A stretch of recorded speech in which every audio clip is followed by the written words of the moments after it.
Blog Talk Radio.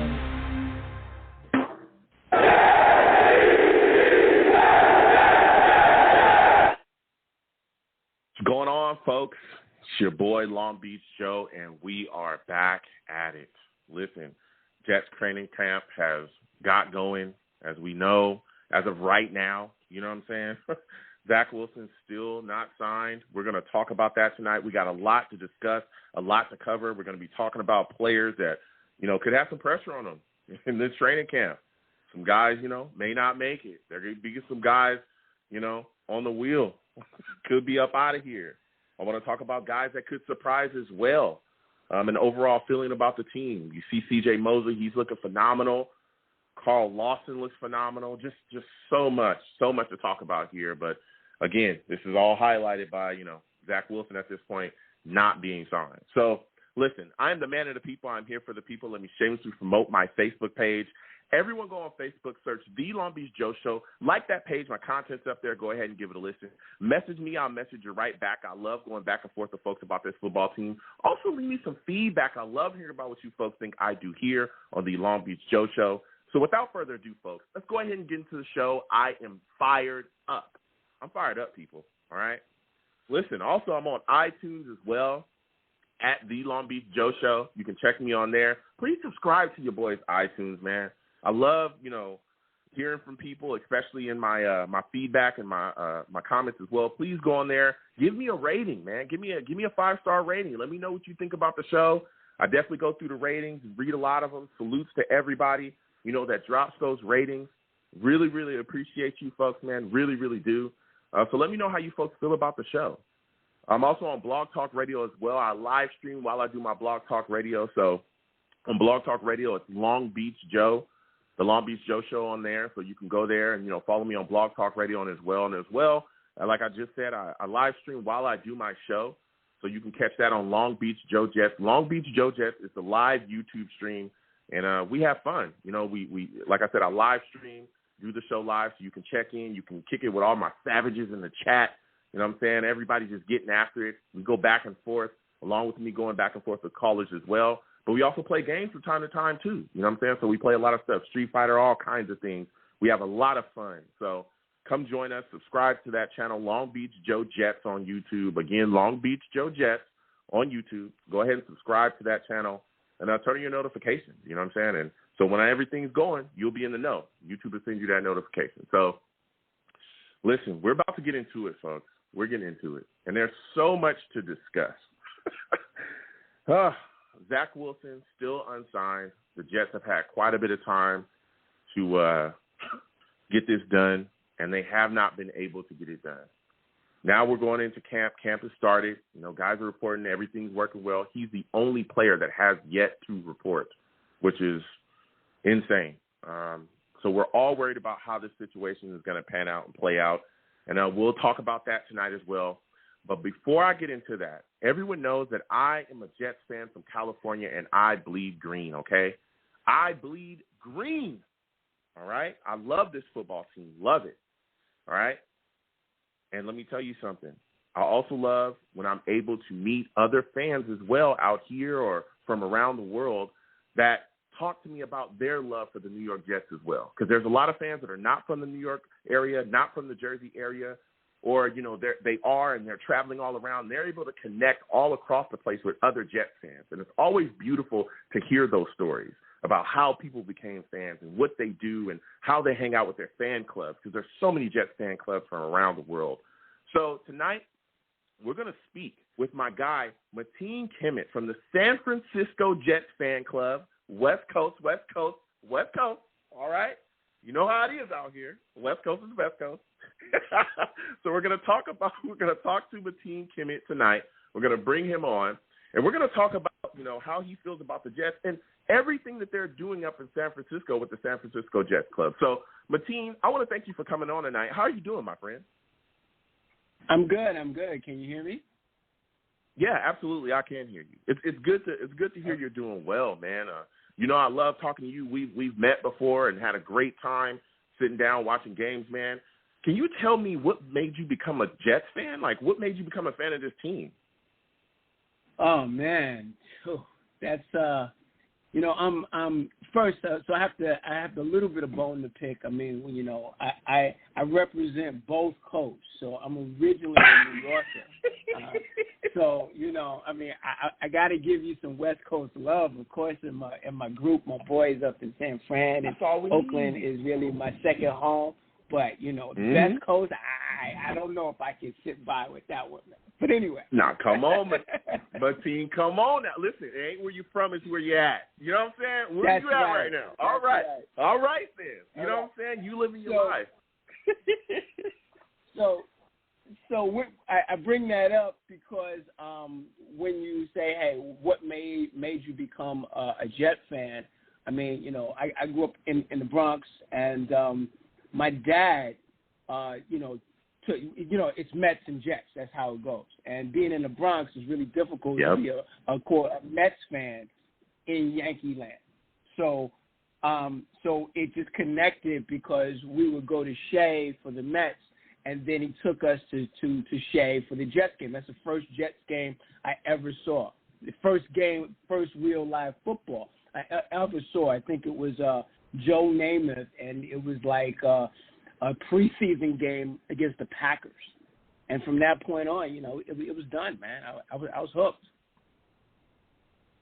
Wow, what a story. Yeah, listen, there's so many people that tell some of the same kind of stories that you just told about going to those games, seeing it, and you're hooked. There's a lot of people, and we've talked to so many people. I know a lot of Jets fans that say, hey, listen, I grew up in a house. My mother and father said, listen, we wear green, and so will you. You don't have a choice. You know what I'm saying? Like, I wear this green jersey, and you're going to wear it too. And that's the end of the story, And a lot of people just come into the situation like that, and there's some people that fell in love with the team, watching from afar, and they just say, hey, you know what? I like the Jets. I think I want to follow them. Or they picked up and had a favorite player. Some people were really drawn to Wayne Corbett and his story, and that just made them fall in love with the New York Jets. So it's great to hear, your story and how you became a fan. Now, listen, how does your fan club become about, dude? Like, and where do you people hang out? Can you let them know about that? Yeah, well, this fan club is kind of contentious, man. It's some surly dudes up in there. Their bar is the Rec Bar, the Rec Room up in San Fran, on California. And on Facebook, the Facebook page is New York Jets fans in San Francisco. Mainly, our main man is Dean Barbella. He kind of, is our chief administrator throughout all Jets land up in the Bay. There's the theme song and the victory song is Total Eclipse of the Heart. I don't even know what to say about that, but I just had to let the world know that's how we rock out. For the Jets. And this I've got to say, this is sort of per Dean. He said our mascot is a guy named George Howell. He's a 60-year-old swimmer who goes to Alcatraz every day when he gets out of bed and does 100 push-ups. Swims out to Alcatraz, and when he's not cheering the Jets, he's a boxer, piano man, and exotic, erotic ball promoter. How about that? So, he packs a mean punch. He's built like a leprechaun, and he's a cool dude. One other thing I got to say is that our bartender is a guy who's pretty important, and he lost his brother. And God, I'm trying to think of his name now. I'm oh my God, I can't think of the guy's name. I'm drawing a blank here. Scotty, the bartender's name is Evan, and his brother Scotty recently passed. So I want to give a big shout out to Evan and his family. Because we all bleed green, right? So definitely want to give a shout out. Absolutely. To the folks. And, there's a pretty nice size following in the Bay on both sides. And, I've been a part of a couple of groups. In fact, me and you met not with this particular group, the SF Jet fans. We met in Oakland. Yes, and sir. We used to. There was a place called the Bear, and then everybody left the Bear and went to another spot up a little further on Grand Avenue. And me and you would sit in there and scream. And I was with the Pac-Man boys and Yoni Fine and that crew. So I want to give them a shout out too. So I'm glad. Yeah. Good to see you and hear from you, and just give you are corralling the entirety of Jetland. I love that. Yeah, absolutely. Listen, and like you said, I got friends up there in the Bay, and went up there and had a good time. And yeah, we used to have so much fun. And it was just, I was so delighted to be surrounded by other Jets fans like myself. Even though, again, I've hung out with the SF Club, I've, been around there and met other Jets fans, to be able to sit down there with you folks and just have so much fun talking about the team, watching the team live, reacting, to everything that was going on, because I think that was the season where we kind of had a really up and down season that year. It was so much fun. Now, listen, Mateen, I got to ask you as well, because a lot of people don't know, up there in the Bay, there's a lot of crazy, rabid fans. When the Raiders were there, they were crazy. Let me tell you something. 49ers fans are crazy. Can you tell us what it's like being a Jet fan in that area, man? How does it feel when you go out and wear your green? Do you get hassled at all? Well, of course, man. That's Raider country, man. It's Raider Nation, dude. So Raider Nation, man, is insane. I've been in the black hole with a Revis white jersey on in a sea of blackness, dude. I've been there. It is no joke. I saw them take out a Denver fan on a stretcher. Man. They don't play, man. The Raiders are. Sad to see them go. I really can't give them no respect going to Vegas. I mean, come on, to leave the Bay like that. That was just the Vegas Raiders. Come on, who could actually say that, right? So, going back to when Howard Cosell was like the Oakland Alameda County Coliseum. It has to stay there. So they're pretty. Rabid. 49er fans are wine and cheese. They have an entire different vibe. They don't scare nobody. What they have though is they just bust out with the rings and the legacy talk. But I have never been wolfed down by anybody, but certainly by a 49er fan. We're not having that. And then they've even moved to Santa Clara, so come on. Yeah, look, I'm telling you, Raiders fans are crazy, man. They're completely out of their minds. I have friends that are Raiders fans, and they're pretty crazy too, and they'll let you know. They see me in my green, they be trying to talk their mess, and I say, well, you guys haven't done anything else, anything crazy credible in a while as well, so pipe down, you know what I'm saying? We're changing, and we're turning the corner, and that's where I want to get with you as well. I want to get away from the fan club talk with you for a little bit, and I want to talk to you just a little bit about the team. And so my final question for you here is, man, what are your thoughts about Zack Wilson? Was this the guy that you wanted to be a New York Jets quarterback? How did you feel about us taking him in the draft? Well, there's a guy in our group who we have been fighting since the draft because I was a Darnold aficionado. I felt bad for the dude. I think he had talent. I think he got a raw deal, and I always root for the underdog. And so, I think he, given what we could have done, could have been kind of put a little cherry on top. But I also got to say I'm warming up to Zach. I'm warming up to, I understand the mathematics. It's about the contract. It's about starting all over. There's a lot of pluses, and I think he can do some things, it seems like, that are pretty unique. So, Darnold had some stuff too, but you still have a wild card there. You don't know if he can shake off, the horror of the last 3 years. So I get it. Yeah. They had to make that move, so I have to, it's done, so I got to just let it go. But I'm really hoping that that Zack is the dude who we think he is, which is basically Aaron Rodgers. That's what they're saying he is. So I want to see that. Doesn't have to become that right away, but I want to see a nice, trajectory, not any stupid picks, and I want to see that arm strength and mobility. I'm a little scared though, because he looks a little small to me.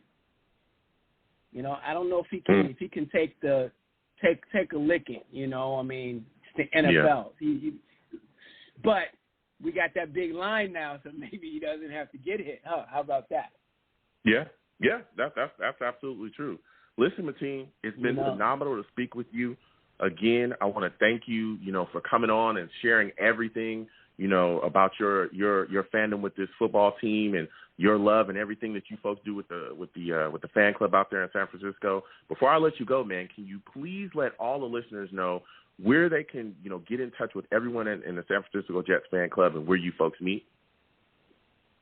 Okay, again, we all meet at the Rec Room on California in San Fran, and the Facebook page. Let me give you the address. Actually, it's 1390 California Street, 94109, and the Facebook page is to jump on. People are, it's the Jets, so it's rowdy, but. Nobody is going to jump through the screen and bite you. So, we welcome. If you wear green, we welcome you. New York Jets fans in San Francisco on Facebook. So come on out and give us a ping. Yeah, absolutely. Listen, Mateen, I want to again thank you for coming on. You have yourself a good night, my friend. Absolutely, man. JETS, baby. That's what I'm talking about. Listen, salute. I want to thank Mateen for coming on tonight and spreading his love for the New York Jets on the show.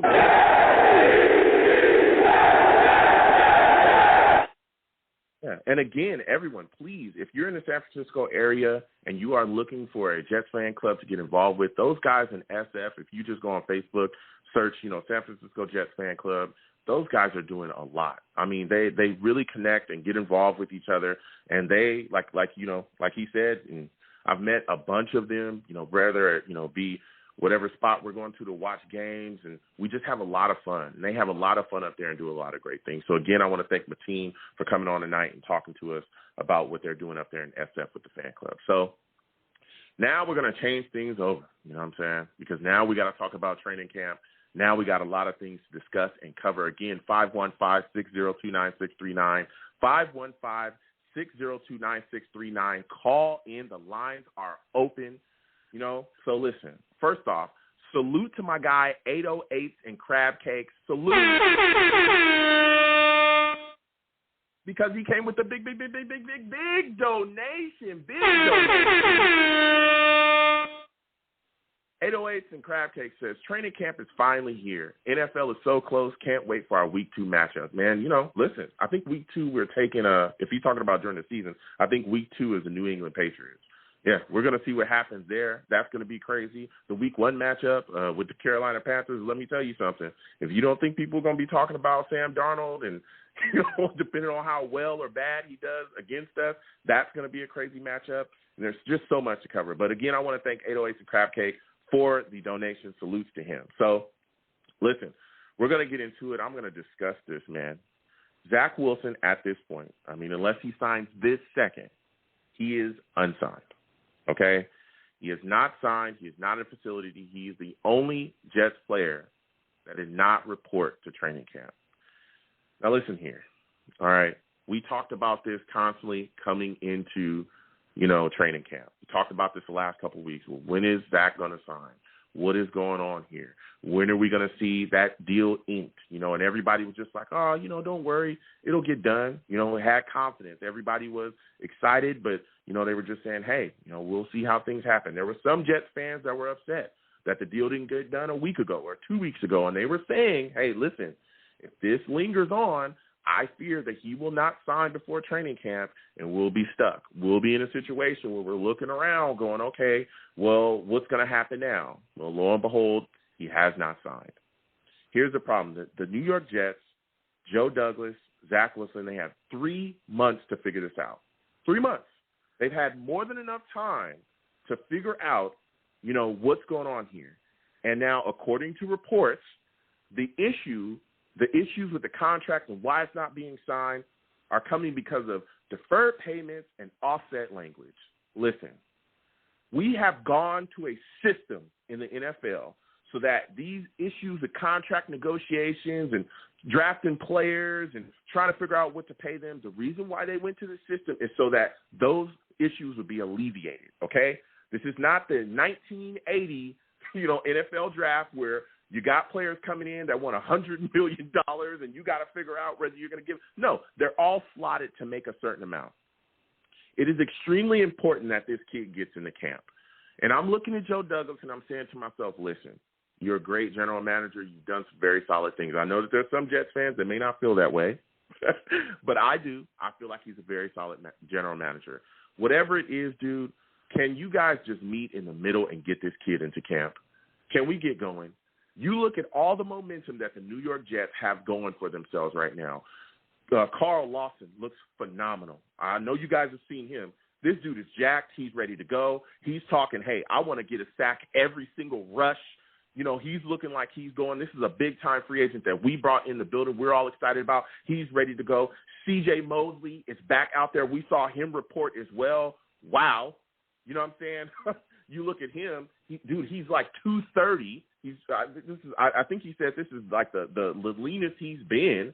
He looks like he's going to be coming out there. He's ready to prove people wrong. He's got a chip on his shoulder. All the rest of these guys, Mekhi Becton, looks like he's slimmed down. He's ready to go. He was already in solid shape. Here's a guy coming out again to really put his next foot forward and take the next step as offensive lineman to have that Pro Bowl year, right? Or have that All-Pro year that we all believe that he should get and have that Pro Bowl year that he got robbed out of last season. He's ready to go. All this stuff going on. The atmosphere is electric around this football team, and we can't get our damn quarterback in the building.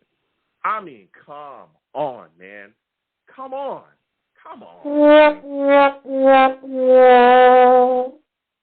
You got to get this deal done.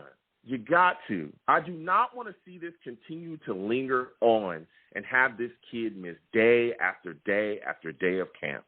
And I know some people are going, well, why, Joe? Why do you care? If he misses a couple of days camp, we'll figure it out. We'll get it done, whatever. Listen, we all know that, the NFLPA and the NFL, the way that camps and practices are structured now are completely different than they have been in the past.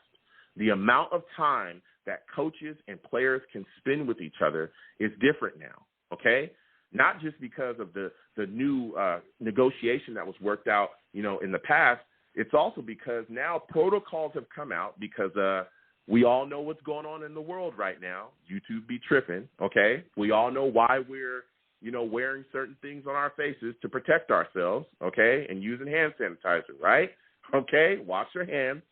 YouTube be tripping, if you get what I'm saying here, all right? We all know why that's going on. There have been protocols that have come out about that as well. So that limits time as well that you can spend out there on the field, building chemistry with your wide receivers, building chemistry with your tight ends, building chemistry along your offensive line, all these things, okay? All that time is now limited on top of the fact that this kid is a rookie, okay? And they need to come in and learn the speed of the game and figure out all of those things on top of the fact that he's learning a brand new offense, as everyone is here, right? So you need to be there to understand the nuances. Every nook, cranny of every call you need to be able to understand. And the more time that he misses out there, the more time that he's going to be away, the less time that he's going to have to get things. I am hoping that this gets worked out and does not continue to drag on throughout camp. Because if it continues to drag on, again, the less time, right, that means the more time he's going to be working into the season trying to figure things out. And we cannot have that. We can't have that, all right? So I don't know what it's going to take. I don't know what's going on here, okay? Whatever offset language or whatever's going on, just figure it out and sign this kid. Meet in the middle somewhere. Do whatever you got to do. But do not let this linger on into camp and have this kid continue to miss time. And if it's from Zack Wilson's side, listen, Zack Wilson, we've seen it in the past where some young players will turn around and go, listen, agent, I understand you got a job you need to do, but I'm a player and I got a job I need to do as well, okay? So guess what? I'm going to pass on what you're talking about, and I'm going to, we're going to figure it out, sign the contract, do whatever you got to do, sign the contract because I'm ready to go and play. We've seen young players tell their agents that before. That may be something that Zack Wilson needs to look into. But again, we've got to get this figured out. We cannot allow this to continue to linger and go on and have this kid miss time, more time and more time and more time. We cannot have that. So that was my spiel with Zack Wilson. Again, moving on to other things, brighter things, I think it's also extremely important that we come out of this camp healthy. It's extremely important, man. Extremely important that we find some way to keep ourselves out of a situation where we end up with a big injury to a player or, we have guys missing time going into the season. We must stay away from that, okay? I'm just hoping that we all come out healthy. We all got things going on, all right? And we're all excited about this football team. Let's make sure that we get out of this training camp healthy and get, into the season and really wreck shop like we all hope that, the New York Jets can. So, again, 515-602-9639, 515-602-9639. Call in. The lines are open. When you call into my show, please be patient. We're going to get to everybody. Do not call into my show cursing, all right, because I'll get you out of here fast. I'm talking faster than we got Adam Gase out of here. Get your ass.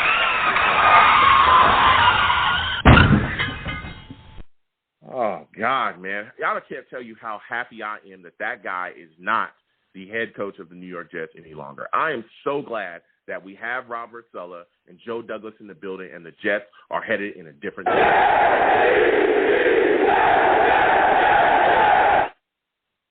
All right, so we're going to get to these lines again, 515-602-9639. 515-602-9639 is the number to the show. Call in. Also, salute to the Savages in the chat. I call my chat the Savages. Why? Because they are savage, all right? Savage.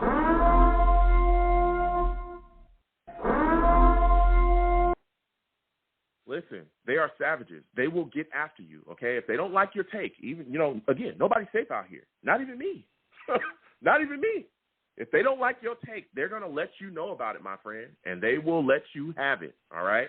So salute to all the Savages in the chat. I will come to you. Also, as well, if you'd like to donate, please hit the Super Chat if you can. Whatever you give is greatly appreciated. If you don't want to hit the Super Chat, my Cash App is at the bottom of the screen. You can donate through that as well, because I know some people that be like, Joe, I don't want to deal with the Super Chat. Just wish your Cash App is down there, man. So, again, anything that you give to the show is greatly appreciated. And, again, 515-602-9639, 515-602-9639 is the number.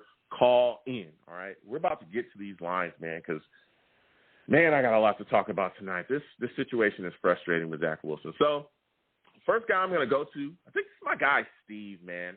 I'm going to go to Steve. Steve comes on. He knows his Jet stuff. He's going to talk his talk. Steve, listen, right, man, I want to thank you for calling in tonight, my friend. How are you feeling tonight? Feeling great, Joe. How are you? I'm feeling all right, man. I'm feeling all right. Hey, listen, I'm just trying to deal with the situation. Understand. Hey, Joe, I understand how you were so happy when we got Adam Gase out of here faster than he couldn't coach an offense. Okay. Yeah. Okay. I got him out of here. Anyway. So anyway, so the thing is, I wanted to just get to the Zack Wilson thing really quickly. Now, listen. I am a little bit bummed out that Zack Wilson hasn't signed his contract. Listen, I was hoping that it would get done before training camp, but I kind of had the feeling that it wasn't going to happen. Because, this was the same situation we were in a few years ago when Darnold didn't sign his contract right away too. The thing is, though, I'm not really too worried about it. The thing is that, listen, I understand that Zach isn't going to get the time. He's probably not going to make it to the first practice tomorrow. It's probably not going to happen. But the thing is that when I look at this situation, you know, listen, there's obviously something that's going on. But the thing is, like, the Jets fans should not panic at all. Listen, he is going to sign his contract eventually.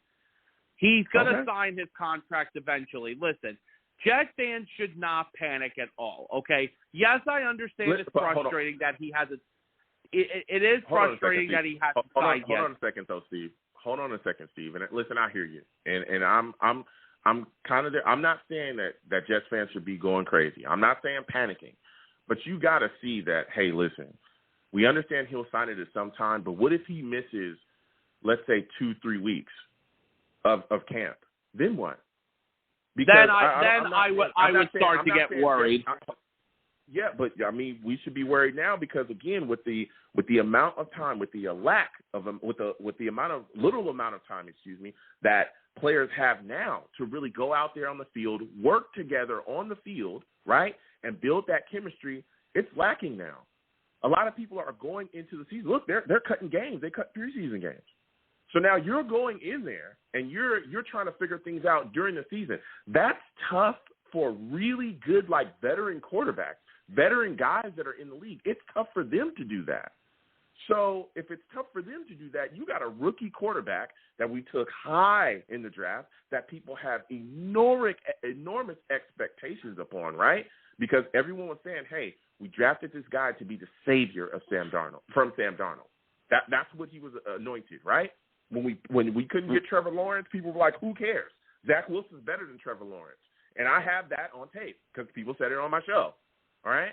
So all these things coming in now, and now we're saying, okay, well, he has not signed yet. How much time is he going to miss?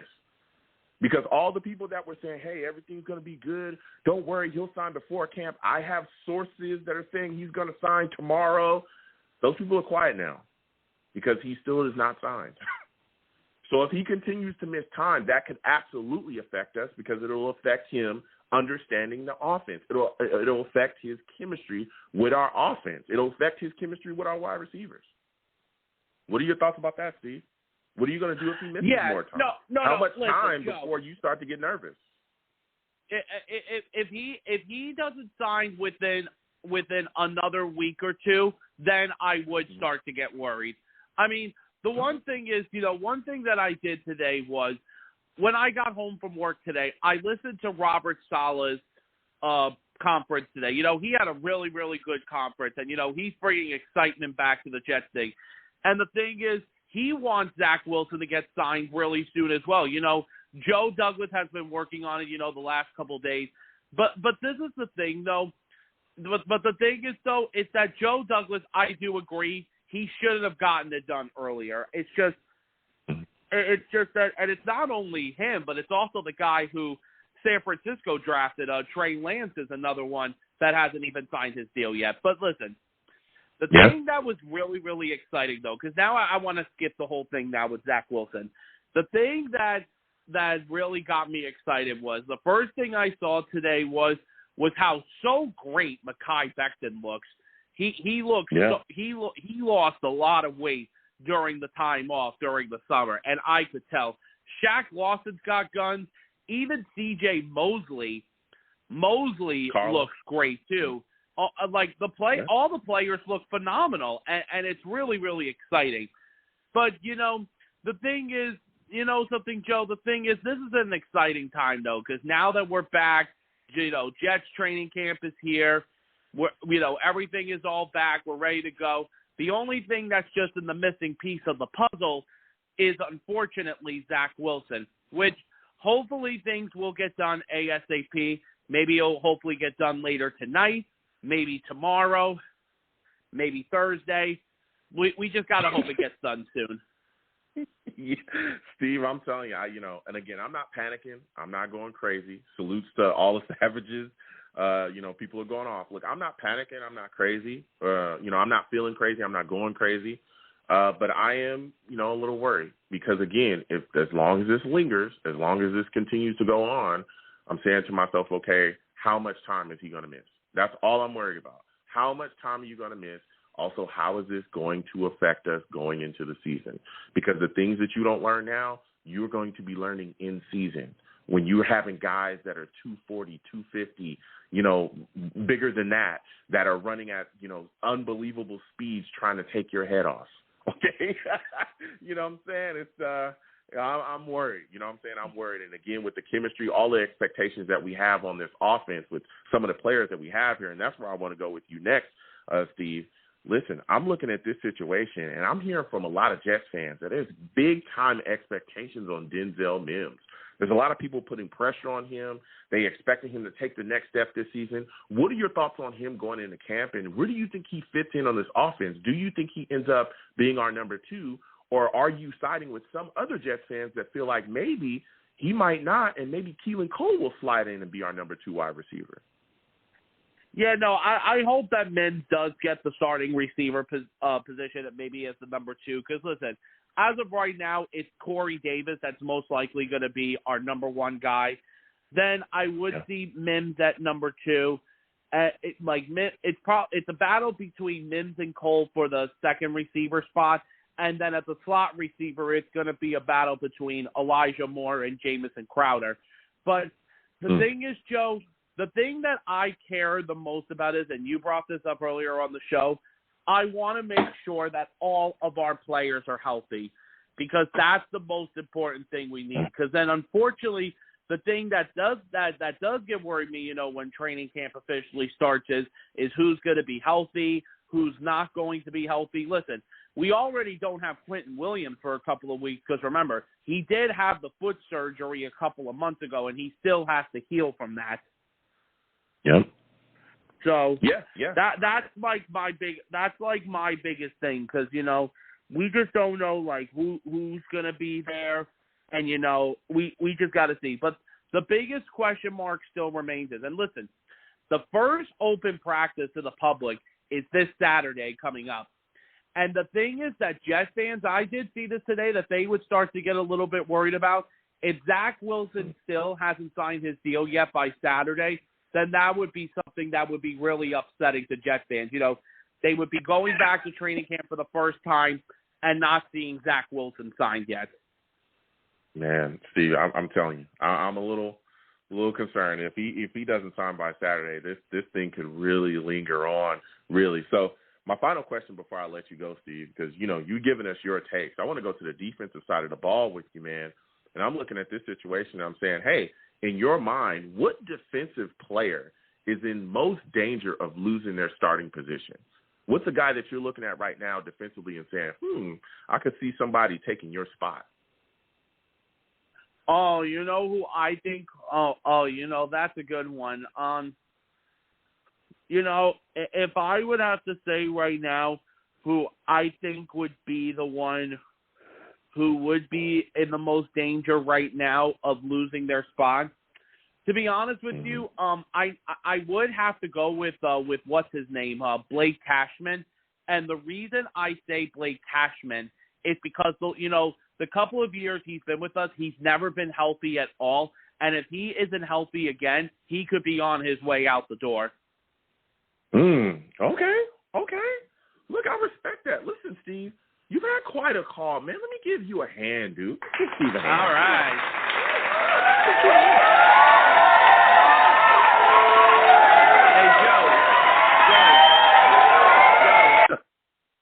Hey, Joe, just remember, all gas, no break. Let's go. That's what I'm talking about. You have a good night, all right, Steve? Good night, man. Listen, Steve calling in, he gave us his takes. He said, hey, don't panic, Jets fans. Don't worry about it. You know what I'm saying? Everything's good. We'll figure things out. I'm just saying, you look at this situation here. If this guy is not signed by Saturday, we could see things continue to slide on, all right? And if they do, boy, oh boy, is that going to be a problem. You know what I'm saying? That's going to be a big problem.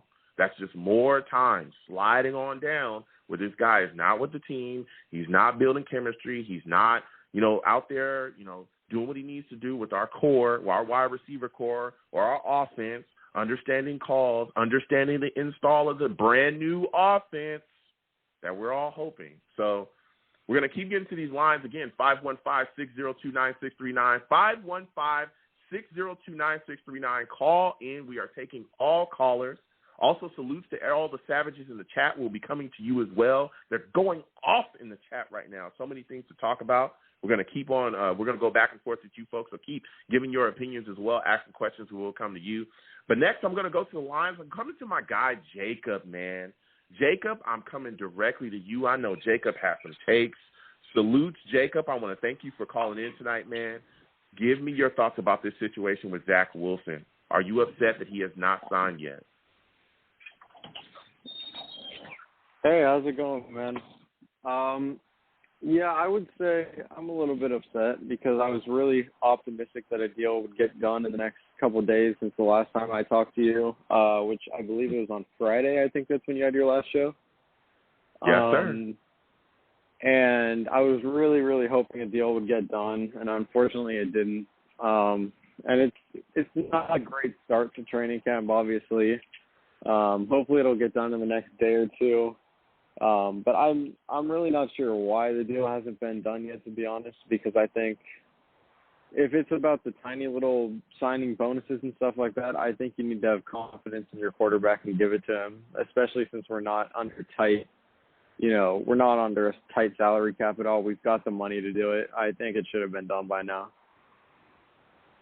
Yeah, I'm worried about it as well. I know a lot of it is the issues are offset language and deferment, payment deferments, all kind of things. And Joe Douglas, according to reports, is trying to set a new precedent here because he's the, new general manager. There's things that he wants to do differently, with young players and things like that. But listen, man, I understand the situation. I know that, Joe Douglas is a tough customer when it comes to negotiations, and sometimes that's a beautiful thing.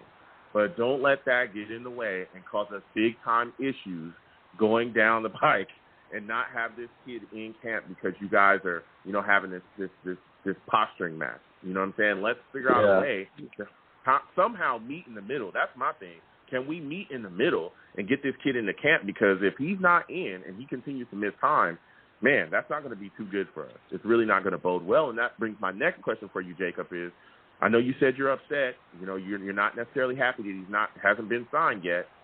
How long before you really start to, panic or be concerned, extremely concerned? Is it a couple days? I mean, how long? And how long do you think that this will even last?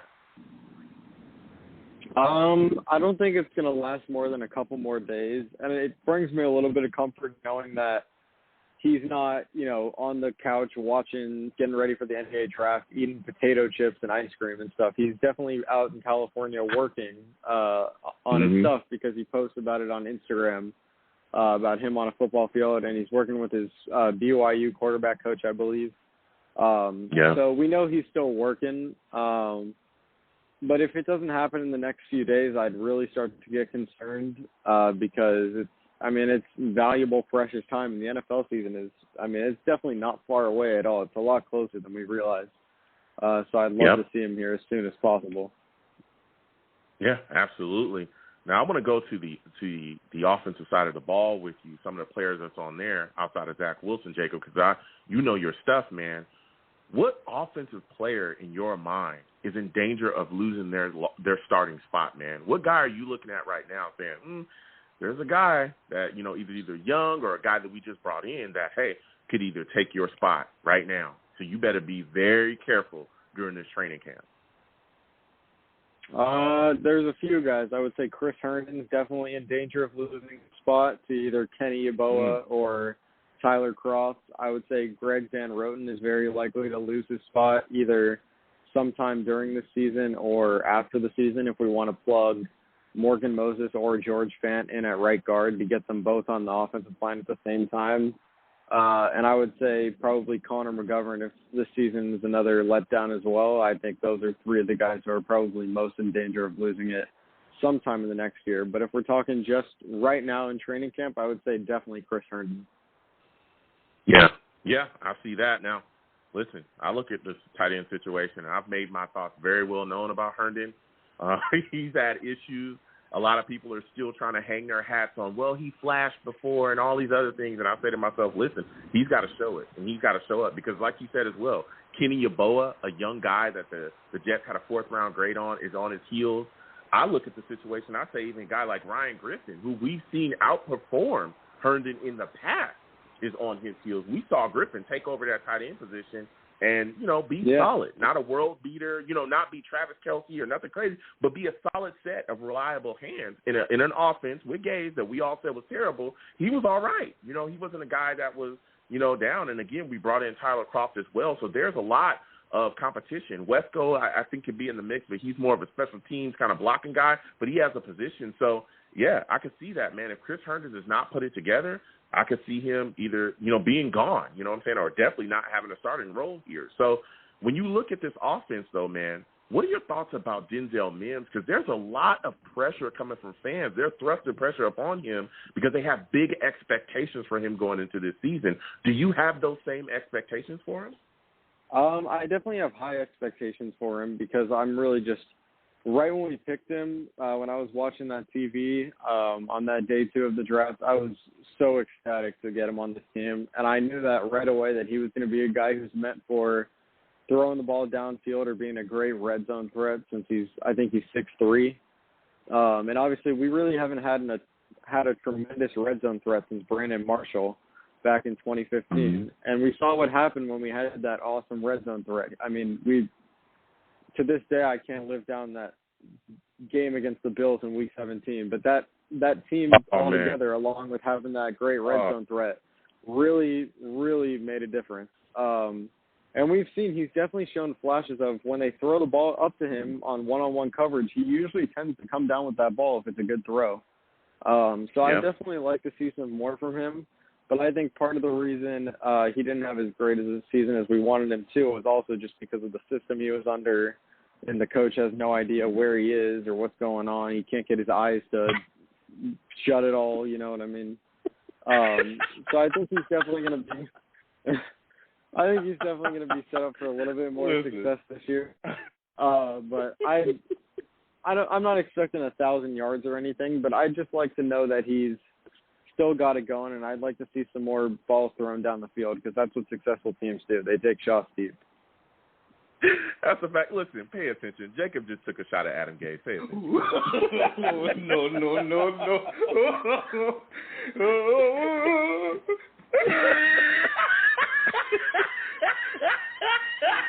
Oh, man. Jacob said he can't get his eyes to close. That's just a little shot for those of you that didn't catch that. I caught it as hilarious. Listen, Jacob, this has been fire.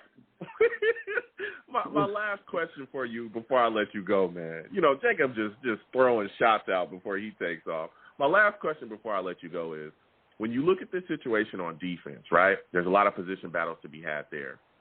A lot of people look at our cornerback position and they go, I've had some fans already talking to me saying, Isaiah Dunn can be a starter as an undrafted free agent.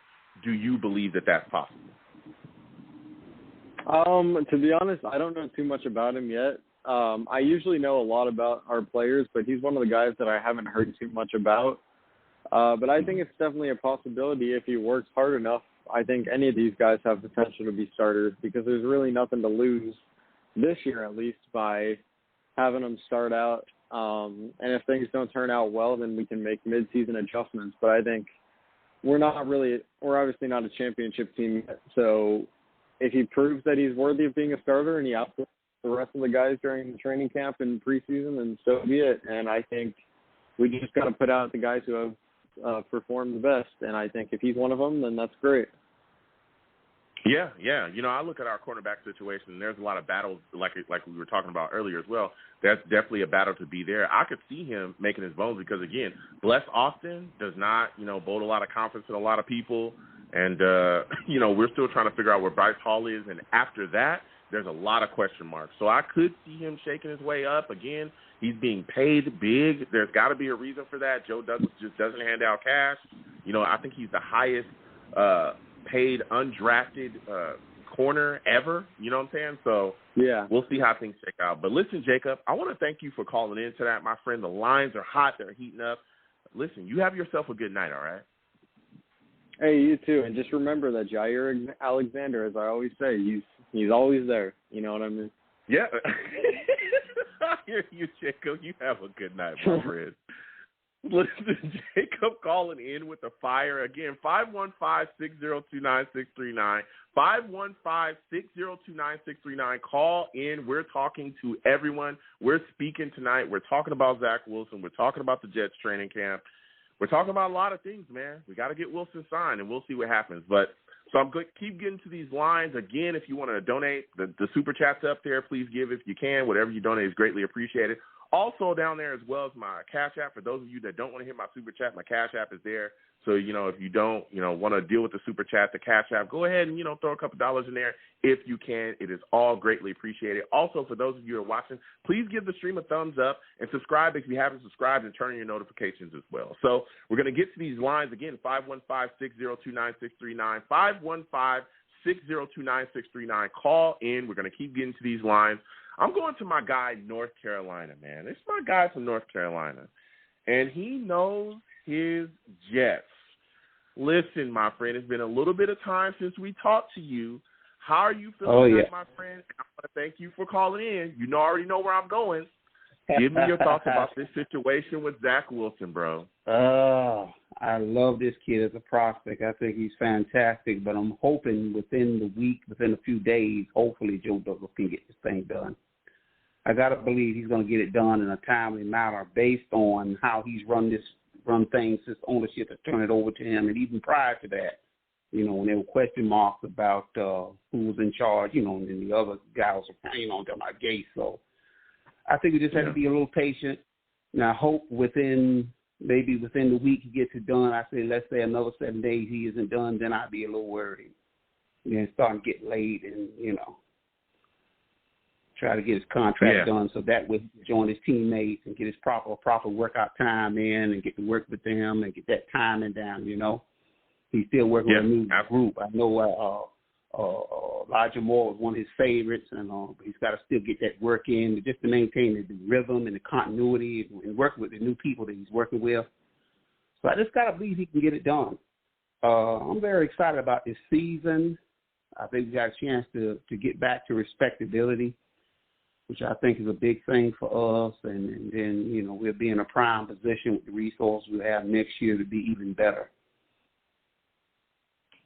Yeah, I'm looking at the situation, even going back to what you were talking about with Zack Wilson. I'm hoping that we get it done soon. I don't want this to continue to linger on and go out there because, like we all know, these players, their time with each other, their time to build chemistry out on the field it's limited, especially now with everything that we have going on in the world. You know what I'm saying? So I want to see it done. I don't want to see this linger into too long, especially if he continues to miss time during the camp. And like you said, this is going to be a big year because this is the year we have we have talent. We're excited about it, and it's a lot of young talent as well. So we're trying to figure things out. And even when you look at the improvements that we made along the offense, a lot of the excitement for us is our wide receiver core, which is huge. And that's where I want to go with you next, is when you look at the situation with the wide receiver core, player in this wide receiver core do you feel like has the most pressure on them going into this season or even going into training camp? Oh, yeah, even if you consider him, I guess, the way the tight end position has changed. Technically, at one time, they weren't even considered receivers, but nowadays it's changed with Gonzalez and them coming in. To me, it's the Chris Herndon. That's like Chris Herndon have to step up and contribute. He's got too much raw talent and ability to play the way he has played last year. Last year was a major letdown. I can understand kind of with the climb around the team. I think everything was down. Donald was down. Everybody was adversely affected by having Gates there, just the way he ran things. You can feel it. Hopefully Herndon will pick his game up. He better, because Robert Saleh and them, they're not, window dressing like Rex and them. God know I love and respected Rex, but these coaches now are serious about competition and serious about guys stepping their game up and demonstrate that they're fit for a starting position. Otherwise, I fear that he may get cut. Yeah, I could absolutely see that. And we've talked about him constantly on this show. We've talked about Chris Herndon and him needing to step up, especially with some of the competition that's been brought in, like you were alluding to as well. Listen, Tyler Croft, he's on the roster. You look at guys like Ryan Griffin, who's taken over the spot before and been a starting tight end before. He was solid, wasn't necessarily a world beater, but he was a reliable set of hands. And then you look at a guy like Kenny Yeboah, who's a young guy that they brought in, that they had a high grade on, who just became undrafted, and they were able to bring him into the building. So if Herndon doesn't get it together, especially in training camp, you keep on being old Butterfingers Chris Herndon, then you're going to be gone. And we're going to put you on the shelf like they. We're going to put you on the shelf like they. He's got to stop putting that ball on the ground, because he's really regressed. Particularly last year, he noticeably regressed from where he was the first year. Everybody was so excited about his potential. Well, that's the missing piece for us. If we can get a tight end that can actually threaten that second level, the linebackers, to where the matchup with them would be tough, this offense could be really, really good. You know what I'm saying? Yeah. We're one tight end away, in my opinion, a tight end and a right guard away from being really good potentially offensively. Well, I think our wide receiver core is pretty solid. So when I look at that, I see, guys like Davis and Moore, and we'll see what Elijah Moore brings to the table. But I'm excited about Mims. I think he takes a step forward. So I'm pretty set with our wide receiver core. I love Jamison Crowder. But, if we can get a solid tight end, because, again, like you just talked about, we have weapons. We have so many weapons, and that's why I was talking about the core. Right. We have so many weapons that our tight end, dude, if he's decent, if he's solid, he's going to be a matchup nightmare, because you can't cover everybody. You just can't. That's right. You put him out there with a set, guess what? Either they're going to – I think you look at Davis, they're going to have to respect him, right? So he's probably going to draw the double team most of the time. You look at Mims, he's going to have his pick of the litter out there. Even if you go 3 wide, you put a lot more out there, you put somebody else out there, and you got Herndon. If he steps up this season, or Yeboah, right? Say you got Yeboah out there. He's got a bunch of ability. If he steps up this season, our tight end position is going to have the pick of the litter. He's just going to be able to run out there and do his thing. As long as he can make catches, you know what I'm saying, and win his matchups, which he should be able to, a lot of these slew-footed linebackers, then he's going to have his chances. He's going to have his shots. He you're exactly right. End up being a relief valve for our young quarterback. That's right. I think what's going to wind up happening is once the season begins, I can see Elijah Moore being a key piece of this offense, and I can see him all over the formation, motioning out of the backfield, and he'll at times be used as a decoy to where the defense, will focus on him, and then, the Jets will do their misdirection. But they say the system they're running is based on deception. Running, play action, fakes. Zack Wilson's brilliant. He's good at that kind of thing. He's a magician. If you ever seen his BYU video, which I have, and I got really stuck with this kid, I think he's fantastic. He just needs time to grow, literally get bigger and stronger, and just get a little bit more refinement on the NFL level, and he's got a chance to be really good. I think our receiving core group is a solid group. I would say it's a B. It's a B. It could be an A. If Mims develops into what I think Mims can be, if he get his proper reps and playing time to really show what he can do, then this receiving core could be an A. It could be pushed to an A level group. I think he's a guy that a lot of people, a lot of Jets fans are talking about. There's a lot of pressure on him. He was one of the guys that, I forgot who said it, but it was a member of the media talking about he was one of the guys that he looked at and said, hey, this is a guy that I'm picking to have a breakout season this upcoming season. And again, because of all the things that we're talking about, the new additions to our wide receiver core, how many things, guys that we brought in from Corey Davis, having Jamison Crowder still there, bringing in Elijah Moore, even Keelan Cole, Mims is definitely going to have his favorable matchup, and he's got to win them. And we've seen these flashes before, even in Gaze's offense where he was piss poorly used. We saw him be able to come down with footballs that nobody thought he was going to catch. Nobody. We got a little sample size. It's a shame. We only got a sample size last year, and we love what we saw. We love the explosiveness, the ability to high point the football, which is what we want. Because my history as a Jet fan, I remember the wide receivers we did have that were big. Al Toon back in the day, Rob Moore, Keyshawn Johnson. When you have a big wideout, he makes it so much easier. Where a quarterback doesn't have to be so fine on every throw like he is the smaller wideouts. Yeah, absolutely. So now my final question before I let you go, man, because you know your Jets and you know what you're talking about. When you look at our corner situation, man, what player do you feel like in that position group is in danger of losing their spot, man? You talking about at cornerback? Yeah, at cornerback, man. Oh. Right now, the way it looks, it's kind of murky, the quarterback position, except Bryce Hall. The rest of it is pretty much an unknown. We just, right now, it's a really tough call as far as who's going to come out of it, except Bryce Hall. I imagine the team and Joe Douglas have done their diligence and film study on Bryce Hall. He's the real deal. He's solid. He can only get better under the new system and improve pass rush. The rest of the group, it's a tough call. It looks so murky. You know, so many unknowns. With the cornerback position and with the linebacking core, it looks very murky, except C.J. Mosley. Things just look so cloudy. Yeah. It's a tough call, and it's so early, you know? Yeah, it is. That cornerback situation has got a lot of question marks. I look at Bless Austin, though, and I'm saying to myself, buddy, your spot's not guaranteed. You know what I'm saying? Your spot's not guaranteed. You just talked about Bryce Hall. We've been talking about him all offseason. Some people say, they could see him taking over that number one position. So, yeah, I hear you there, and especially when you talk about that linebacker position, too. You know, C.J. Mosley, he's showing up to camp. He's in unbelievable shape. I think this is going to be the year where he quiets a lot of those fans, you know, that don't believe in him or say that he was overpaid. I think that this is the year he's going to quiet them, man.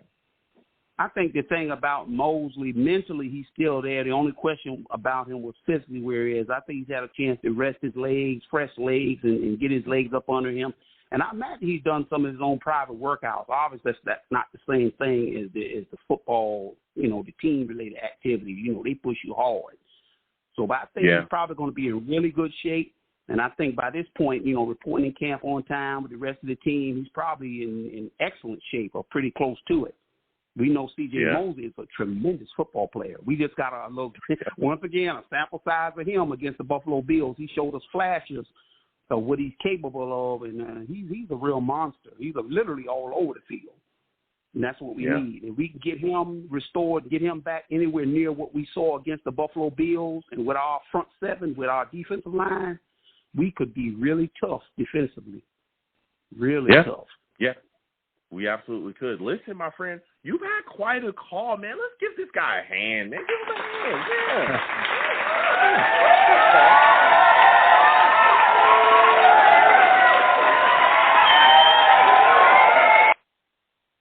We're going to give you a hand, man. Listen, I got to get back to these lines, my friend. It's always great speaking to you. I want to thank you for calling in. It was good talking to you, too. You know, our time has been bad with me working at the airport, but with me off Mondays and Tuesdays, hopefully you'll do your weekly shows to start the week, and I'll get the chance to call in and hit you up. We'll talk again. Absolutely. Thank you so much, my friend. You have yourself a good night. Yeah, and you take care, too, buddy. All right. Listen, that's my guy from North Carolina, all right? He knows his Jets. He's a longtime Jets fan, and he talks that talk, all right? We're going to keep getting these lines there hot. 515-602-9639. 515-602-9639. Call in. We are taking all callers. You know what I'm saying? Salutes to everybody watching. Please give the stream a thumbs up if you haven't already. Also, please subscribe if you're not subscribed and turn on your notifications so when we post content, you folks will be in the know. Again, you can donate through Super Chat, or you can also give as well through Cash App. Whatever you donate is greatly appreciated. You know what I'm saying? Again, I want to thank everyone that's donated tonight. Salutes to 808. You know, solid guy, man. Thank you so much for giving to the channel. So we're going to continue to go to the line. Again, 515-602-9639. 515-602-9639. Call in. We're taking all callers. So I'm going to my guy, Chris, next. Angelo, we're coming to you in a little bit, but I'm going to my guy, Chris. Chris, I know he's got quite a bit to say about this football team. Chris, listen, I want to thank you for calling in tonight. Give me your thoughts about this situation with Zack Wilson. How are you feeling about this contract situation? Are you upset that he has not signed yet? It's crazy. What they say? What we say? Things remain the same, but the names change, but things remain the same. Old Jets. You know? Yes, sir. Are we like? I mean, that's. I don't understand. It's like getting divorcing your wife, right? Getting a new wife and not showing up for the wedding. It's just like What if we? I don't understand. Most of these contracts are guaranteed. The slots, everything is guaranteed. What do we had 6 months, or we had so much time to fill this to get this thing. Why are we fighting over pennies? And where's the owner in this matter? Where is he? Where is he in this thing? I mean, it's embarrassing enough, like, to walk around with a Jets jersey and actually talk to people about football, and they say you can't even get your quarterback signed. What is this, man? Yeah, this is crazy, man. Yeah, it's tough. Yeah, it's tough. We'll see what happens going forward. I'm hoping that he doesn't miss a lot of time. That's the thing I'm concerned about, because we talked about it before. Before this week was coming, we've had shows where I've talked, hey, listen, we got to make sure this deal gets done. I don't want it to linger. Don't want it to go into camp. He misses time. Then what happens? I'm hoping that he signs, hopefully tomorrow, gets in there and gets going. But if this lingers for too long, man, it's going to be some issues. But I want to talk to you about the offensive side of this ball. Some of the players, other players that we have on offense, some of the position battles. Dude, there's a lot of pressure on Denzel Mims from some of the fan base. They're saying, hey, this guy this year really needs to step up. We're really looking to see what he has. He's got to be a guy to be an impact player this year. Do you feel the same? And what do you think Denzel's going to be able to do out there within this offense? That's a good question. I mean, we had the worst coach in history, so we don't know who he is at this point. There's a lot of question marks on guys on this team and their abilities. So I don't think people should give their saying, hey, he's got to show up this year. I mean, look who we had as coaching this team last year. So I mean, the guy's a high school football coach right now. I mean, we're starting from 0-1 an evaluation on everybody. Please, give us the Gates excuse. Please give him that. Let's see what Denzel Mims is. He's a good player. He's been a good player in Baylor. He has talent. He has all the measurables. But let's see what he could do, man, without the offensive genius around. Yeah. I'm hoping that I'm hoping to see Denzel Mims really take a step forward in the offensive system this year. Like you said as well, with Gaze, it was just, I don't know, just throwing stuff at a wall. The play calling was horrific. It was terrible, man. I mean, that guy was just it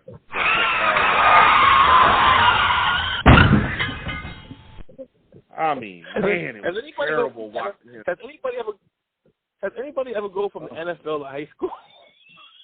Oh, man, it was terrible. It's terrible, man. He was terrible. I wouldn't let him coach my high school team. He wouldn't even have to coach my peewee team. I wouldn't let him coach anything. The closest I've let him come to a football team is just deliver the water. I wouldn't even let him do that. The closest he'd be able to come to a football team that I was involved in is sitting in the stands, dude. That's what you got. We'll let you film the game. How about that? That's it, man. I'm not letting you nowhere near my team, dude. I don't even want you delivering the water because you might do that wrong.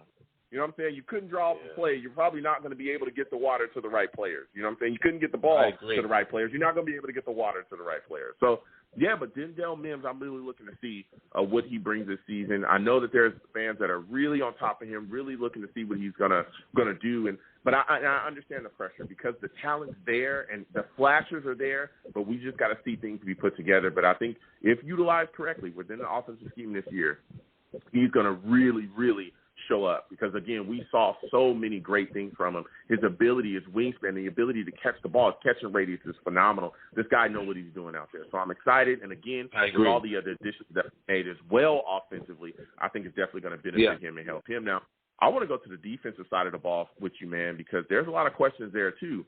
When you look at the situation, man, C.J. Mosley showing up to camp, he looks like he's in unbelievable shape. I think he's like 230 or 231 or something. He looks lean. He looks ready to go. He's definitely going to be moving around in this new 4-3 defense. He says, hey, it fits what he does well. He's going to be flying around. Do you think that this is the year he's going to quiet all of those fans that were knocking him, man? Do you think that this is the year where he puts them on silent mode, man? Talk to them. Just like, if you look at guys like Brian Urlacher, you look at guys like what's the middle linebacker that retired on the Carolina Panthers? I forget his name. Great linebacker. Kuechly. I think you're talking about This guy's Luke in Kuechly. that mode. Yeah. This guy's in that mode. He's just as good as any of those guys. You're going to see him, have a big year. He's Darrelle Revis of the middle linebacker. He's a great linebacker. He's a Hall of Famer. You're going to see it this year. CJ, that's one guy you don't have to worry about. Yeah. I'm right there with you. Yeah, my final question for you before I let you go, man, is there's a lot of people that are extremely excited about a player that has requested a trade. A lot of Jets fans talking about Chandler Jones right now, man. Do you think the New York Jets should be interested in making a move for him? And if so, what is the most that you would give up for Chandler? Chandler Jones. That's an interesting question because you can never have enough pass rushers. And I was on the thing of taking him over the guy we took. What was his name? I forget the guy's name, but Quentin. You're talking about Carl Lawson? So I wanted to take him over Quentin Copels. Yeah. So I think a second round pick, a second would be great because we're going to draft a pass rusher next year. So that would be good for me. That's what I would give up. But let's see what the young guys can bring to the table in terms of the pass rush before we even go down the route of Chandler Jones. But anytime you can get a guy that you can book him in for 10 sacks a year, you got to take a look at it. But is Arizona going to be willing to trade him more than the first round? I would give up no first round. We can't give him a first round pick. Cannot. We're not in that position to get him. We still got to build the line. We still got cornerbacks. We still got, other things to build to the team. But if they'll take a second and third or a second and a fifth, I make the deal. But, that's if Arizona's going to do it. Yeah, I've gone back and forth with a lot of Jets fans that have, talked about him, and a lot of people are interested. I understand the allure of him. I get it. He's an all-pro guy. But for me, I just look at the age. He's 31. The capital that you have to give up. Pass rushers, especially guys that are all pros like him. You definitely aren't just going to pry them away from their teams for a little bit. You definitely going to have to pay out their nose. And also the money that you have to look to give him as well. Because I think he makes like $15.5 million this year. A lot of their issues are about contract and money. So coming in, he's definitely going to want to get paid again out the nose. Pass rushers like that usually get paid out the nose. And so you wonder, is he going to be able – would Joe Douglas be willing to give him the type of cash that he's looking for when you have so many other guys coming out this upcoming draft that can make an impact? And we all know that Joe Douglas is all about working the draft. You know what I'm saying? Yeah. It's a nice guy to have, but – under the circumstances, I don't think I don't think we can afford it. That's like making you want a Lamborghini. You like to have one, but you can't afford it. Hey, listen. Like that Lamborghini, but it's a little bit $2 million on my price. Pay attention. Chris is cheap. Here we go. Pay attention. Chris getting money out here. He the only one to call in and talk about Lamborghinis. Say he can't afford a Lamborghini. Chris is getting money out here. Come on, guys. Come on, Chris. We know you getting to the bread. Stop it. Chris needs to stop it. Chris getting to the money. Listen, Chris, salutes to you. I want to thank you for calling in tonight, my friend. You have yourself a good night, man. All right, brother. Thank you. Go Jets. Go Jets. That's what I'm talking about, man. That is what I am talking about, all right?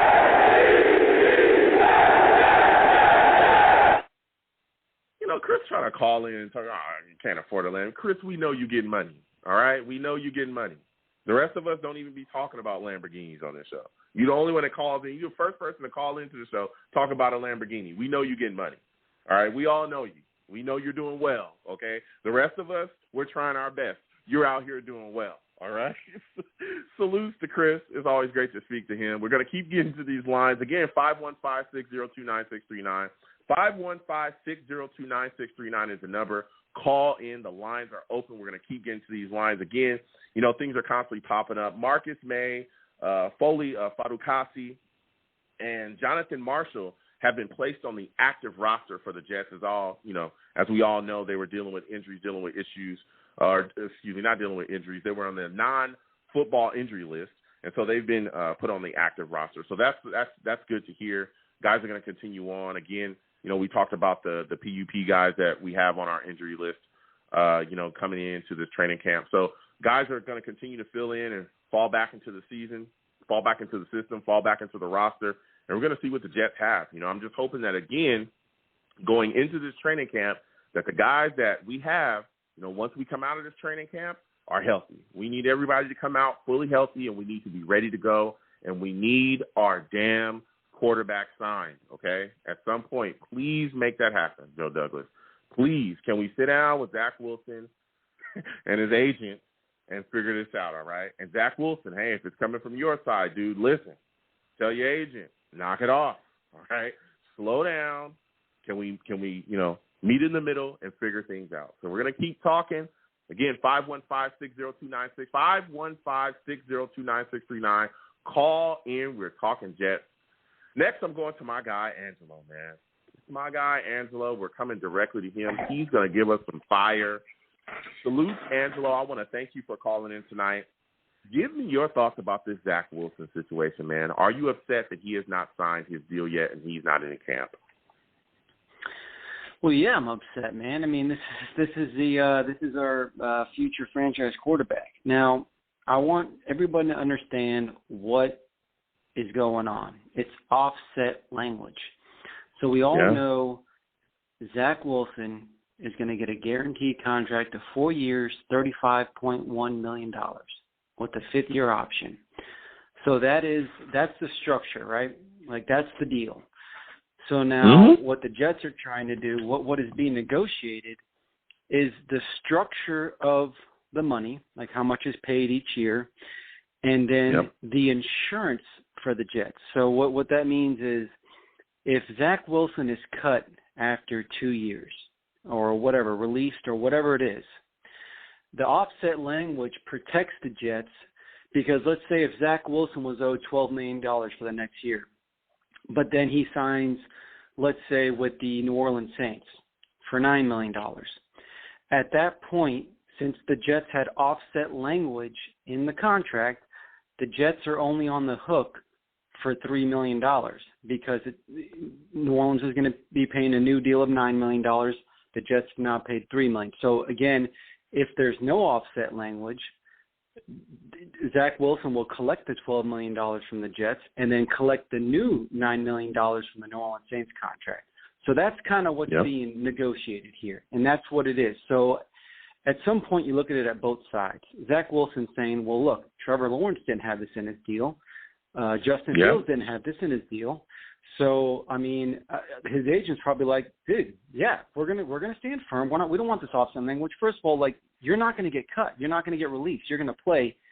And I think at this point, if this is going to go on like this, he's already missed one practice, I think Joe Douglas has just got to man up and say, you know what, no offset language or whatever it is, because right now Joe Douglas is putting the doubt, like, oh, if we release you after 2 years, it's like, why are you even saying that? If you have this much faith in the kid, why are you having an insurance policy if you're going to cut him after 2 years? I mean, I get it. It's business. Now, it's negotiations, but this is exactly what Sam Darnold was going on with his contract. And guess what? Sam Darnold got no offset language. So I think Sam Darnold set out 3 practices. So because of that, the Jets are like, all right, no offset language. So Zack Wilson's thinking, okay, Trevor Lawrence, Justin Fields don't have it. Sam Darnold a couple years ago sat out. They got no offset language. So, I mean, it's just – I see it from both sides, man. I get it, Joe Douglas. Yeah. You're the guru GM here. But I think you just need to let this one go. You're pissing off a lot of Jets fans. And, I know how agents are, man. I know how agents are. But guess what? Joe Douglas is the guy responsible for this. It ain't the agent. It ain't Zack Wilson. This is Joe Douglas here. So I think Joe Douglas is going to say, okay, we'll give him a practice or two. If something doesn't get – he's in a cave. I don't think he wants to, but this isn't going to go – I'll be surprised if it goes more than missing 3 practices. But that's kind of what is going on here. We all know he's getting 4 years, $35.1 million, $22 million signing bonus. It's the structure of the amount of money and the insurance if he is no longer with the team during the full contract. So what would you do? I mean, put yourself in Joe's shoes. I mean, would he just say, screw it and no offset language, or what would he do? Yes, no offset language, because like you said as well, we've been talking about this all night. I think that's eventually what happens, or he's not going to sign. And then we're going to be sitting here for, God knows how long, waiting for this kid to come into camp, and then guess what? You're affecting your football team. And he's, who knows? I hope he doesn't hold out during the season or this plays out that long, but where else do you go? Because you set yourself up because you don't have an adequate backup quarterback. We talked about that all off season. Who are you going to go to? James Morgan? Poop. Who else? White? Poop. Both of those guys are terrible. Well, actually, neither one of them have you seen really do anything, so they haven't even been out there. So what exactly are you going to get? It's like, listen, so I understand that. You understand Zack Wilson, right? Yeah. No, I get it, and I understand the situation, but it's like, if this is on, and again, we talked about it tonight, I talked about the offset language and things. Look, I get it, and I said it earlier. Joe Douglas, phenomenal general manager. Dude, do whatever it takes to get this guy in the building because he's slotted, like you said as well. He's slotted to make a certain amount of money, okay? It's not like guys in the past. This is not 1984 or whatever where you're arguing over, $10, $20 million. It's, hey, this is what he's going to get. Just sign the deal and move forward because the more time that this kid misses, the more time that he's not out there in practice, the more time that he's not out there building chemistry with this wide receiver core, with this offense as a whole, hell, with this team, because he's the leader of this football team, He's the face of the football team. He's the face of the franchise. The more time that he's not out there, the more issues that you're going to have because all the things that he needs to know and learn, he's going to learn them on the fly during the season when guys are trying to chase him down and take his head off, and you don't want that. And it's a confidence thing, too, knowing that General Manager Joe Douglas didn't put offset language like, yes, we are committing to you for 4 years, guaranteed. You know what I'm saying? That kind of like brings a sense of urgency of just like, yes, we want you. You're here. We don't need that. You're going to be the quarterback for 4 or 5. You're going to be the quarterback for 10, 15 years. So that's kind of the other side that Joe Douglas might not be realizing. Like, hey man, like let it go. Listen, he's doing his job. Don't get me wrong. Joe is doing his job. We don't know what's going on behind the scenes, but I trust in him. And guess what? He's there for a reason. He's there to negotiate the best deal for the Jets. But in this point, Joe, let it go, man. And you know what? Now this is going to linger on. And is this going to be like awkward in practice where Zach's going to be like, you know what I'm saying? Now he's going to come into the locker room and all the guys are like, oh, this guy held out. It already starts that, rumors and we don't want that, man. It's already starting. We don't need that. Yeah. Joe's got to be like, put the hammer down, dude. Just put the contract in front of him. No offset language. Give him the 4 years guaranteed. It's $10 million a year. I mean, come on. Like, let's do it already. Yeah, I mean, what did you we were talking about earlier? If you did not want to fully commit to this guy, would you take him for? Because Sam Darnold was here, and you decided to move on from him, and you drafted this guy. You chose him. Out of the guys you could have had, Justin Fields was on the board. There are other guys on the board as well, and you took this guy. So if you're not willing to fully commit to him, then what is he there for? So. Listen, I hear your takes there, and I want to go to the other players on this team too as well because you're already bringing the fire very early. When you look at this offense, man, you look at this wide receiver core, there's been a guy, Denzel Mims, that has a lot of pressure on him, dude, from a lot of people in the fan base. What are your thoughts about him coming into the season, and do you think he'll be able to deliver and really step up within this offense? I hope so, man. I hope so. Every time I call your show, I always bring this up, man. Chase Claypool, he was there. The Jets traded back. So I bring it up every time, okay? So right now, every time. Denzel Mims, he's got a bitter taste. It's a bitter taste in my mouth. Now, a rookie season is a rookie season. We were kind of dysfunctional last year. So let's just chalk it up as just say that was like a practice season. He's got the tools. Don't get me wrong. Denzel Mims has got the tools. But I was wondering, like, okay, well, why? out of that, all the receivers last year, there was a bunch. There was a lot of really good ones. He was the last kind of top-tier receiver taken. So I always thought, like, why is that? You know, why did Denzel Mims fall? You know, why did and I'm still trying to understand that. Now, obviously, last year you kind of saw a little bit, okay, a little injury, a little inconsistent, but the whole team was inconsistent, so you can't put that on them. Now, I think Denzel Mims is going to be a high-risk, high-reward. It's either going to be a flop or he's going to be really good, right? You know, I feel like that's how it's going to be. Either he's going to have a season like last year, or, you know, he's going to be really good. But now I don't see him breaking out, you know, 1,000 yards and all that. We got too many weapons on this team now. I don't see him kind of coming in being the number, you know, the number 2 guy right away. I still think he's on that rookie level, maybe with Elijah Moore. I see Jamison Crowder getting in there. You know, I see Corey Davis doing well, but again, Corey Davis has had injury concerns. So, you know, I could see Corey missing a couple games and Denzel Mims flashing in a couple games. It's all about the chemistry. It all starts in practice, right? Zack Wilson's got a bunch of these targets now. And so I mean, depending on when we'll figure out. Whenever he gets in the building, we'll figure it out, like you said, because that chemistry needs to be worked out. But I was kind of shocked by what you said about maybe Mims not being the number 2 guy straight away, because there are some people that have talked about maybe even Keelan Cole sneaking in and being our number 2 wide receiver. And I was like, I mean, he's a good, you know, he's a solid player, but Mims to me is unbelievable. His catching radius, I think he was misutilized within the offense last year, and we saw flashes. But like you said as well, you know, it's just all about getting him out there and figuring out what he really has, because he was so underutilized last year and, you know, put in positions where he really couldn't do anything. There were games last year where he literally, the second half, he had no targets. It was like the game plan was basically to put him on the bench and we never see him again, you know? So what was going on in practice? Keelan Cole was kind of Zack Wilson's guy, right? So it all depends on the game plan. We have so many weapons that I think the Jets are going to realize, okay, this game against the Patriots, we are going to rely heavy on Tevin Coleman. He's got a good game plan against this. And guess what? We're going to use Denzel Mims here. We're going to distract the defense with Crowder and Corey Davis, and we think the matchup with Denzel Mims is going to profit, right? So I think we're going to look at it every game.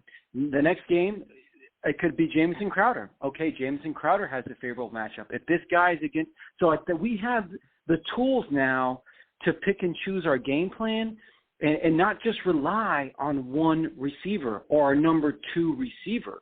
You know, we got 5 or 6 guys out there now where it's like anybody can have a big game.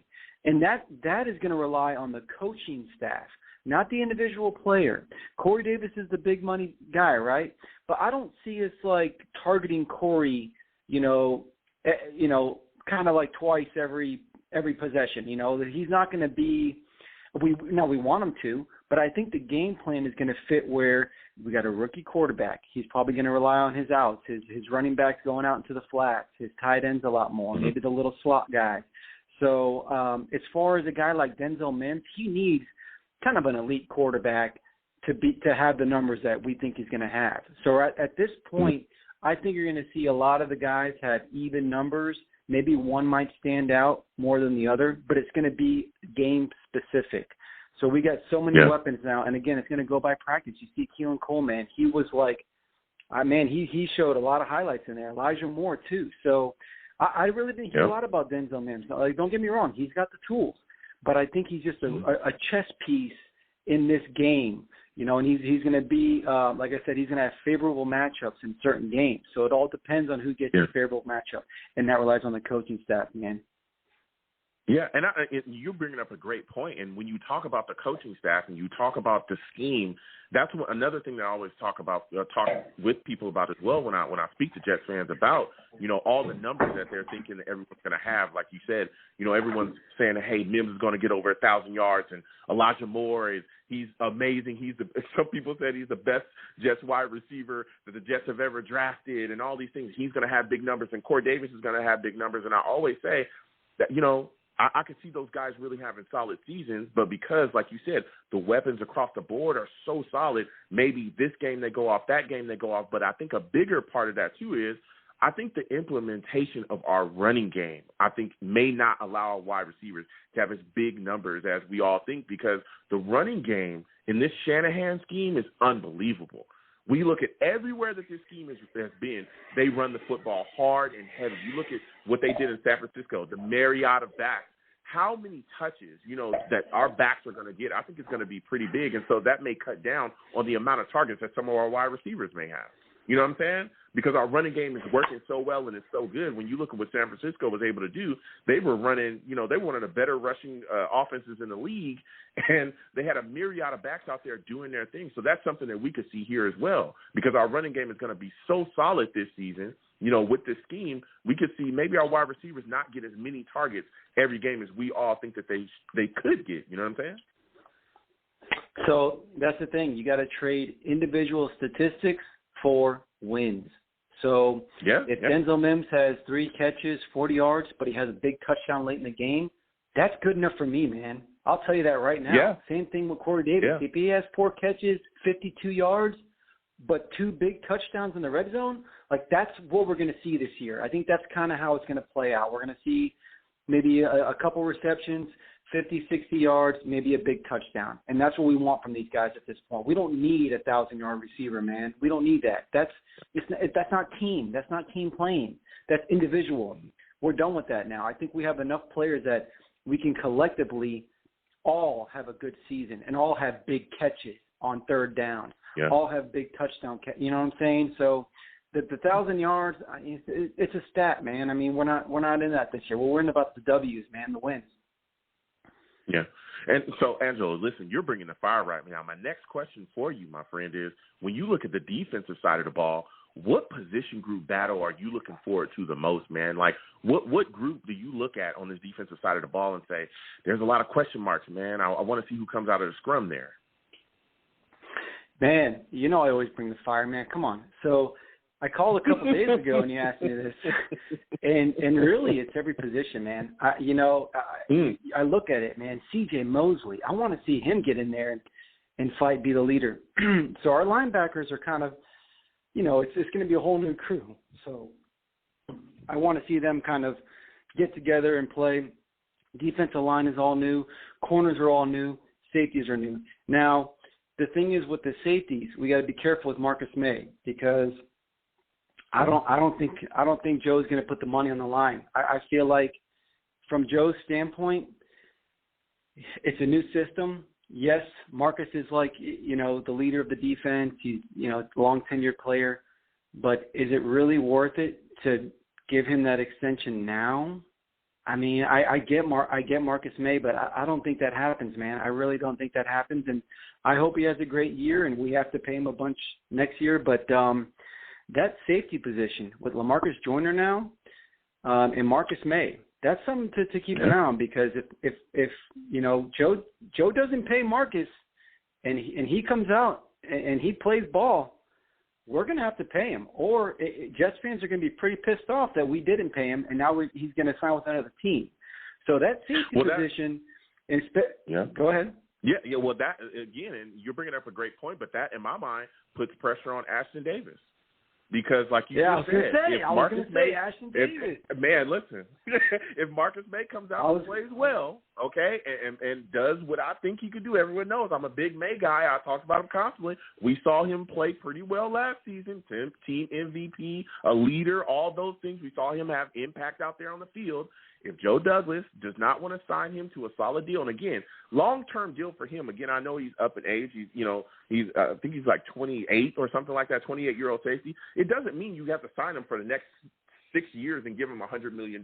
No, give him a solid maybe 3, maybe 4-year deal where option out on the last fourth or something, or 4 year or something like that, where you pay him decently. I think that's more along the lines of what you can get away with when you trying to bring in Marcus May. But if you do not sign him to a deal, which we didn't, now we got to wait till next offseason, and he goes off and has a big season this year again in Sulla's defense, where we've seen safeties have success. And we all know that Marcus May has a crazy skill set, right? Very versatile. If he goes off, then what do you do? Because if you don't sign him, we didn't sign him this year, well, you're going to try to franchise him again next year. You're going to be paying quite a bit. And if you don't, then, hey, the number's going to be up because he's going to go off. And if you decide to just walk away from him, Ashton Davis better be ready, man. Because if he's not ready, you're pretty much trying to figure out the safety position yet again. Yes, but I agree with Joe Douglas. I can see him sitting down with Marcus May and telling him, like, hey, man, we got a new head coach, new defensive coordinator. Let's see how you fit in the system, man. Let's just play 1 year. And you know what, man? We're going to pay you. We're going to pay you if you play well, and that's it, if it all goes well. But it goes back to the other thing. It's like, man, he's our guy. He's our captain. So just give him the money. It's tough being the GM. And I'll tell you what, man, that the safeties and the corners are something very interesting. There's a lot of new guys in there. And we kind of, obviously the whole defense is all new, right? You're going to see the defensive line, but I feel like defensive line is going to be pretty solid.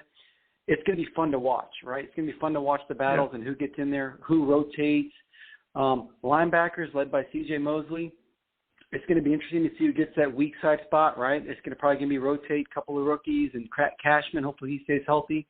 The corners, you got Bryce Hall, Bless Austin. I think with our first round draft pick next year, we got to get a stud corner. We got to get a corner one of those first two picks. But it's going to be interesting to see how. Go ahead. Yeah, listen, that's where I wanted to go with you next because I know you said, hey, next year we should be looking for a stud corner, but there's some Jets fans out there that are saying, hey, look, we need to make a trade for a guy that's out there.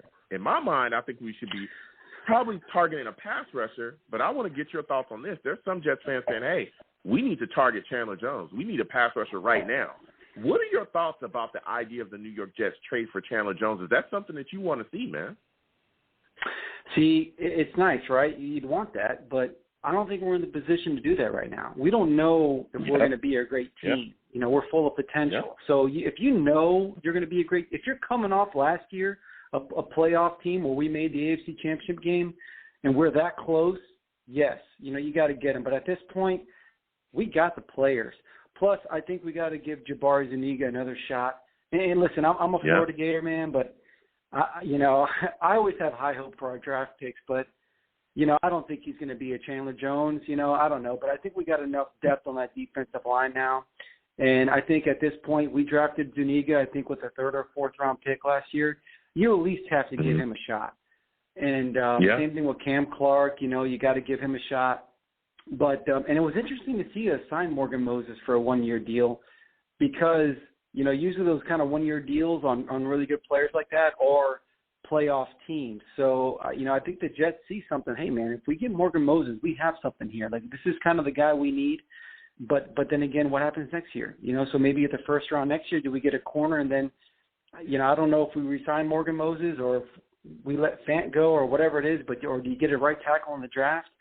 So, the whole Chandler Jones, we can't do that, man. I think we're done. I don't think we're not a trade team right now. Maybe during the season, let's say during the season, we're off to a good start. We're probably 7-2, hopefully 7-3. That's probably not going to happen, but if we're at that point, yes, like let's get some other, let's see what we can get, out there. But at this point, we're playing with what we got, and I'm excited, man. Like I said, that backfield in the running game, we got a lot of pieces there, and I think it's really going to come into play next season and see where the guys fit because we got a lot of guys in a lot of positions, a lot of corners, right, a lot of defensive linemen, a couple safeties, a lot of running backs.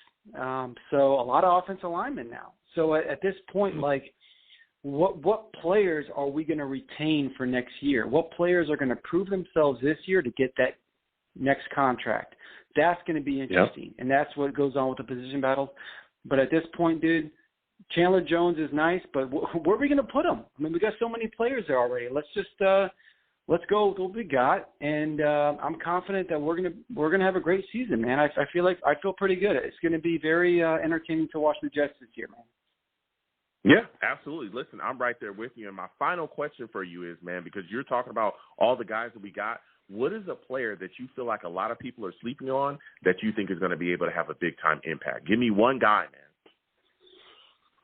Man, I think it's got to be Sherwood or Nasruddin, those weak side linebackers. Okay. Because that's the need. Okay. Because that's the need.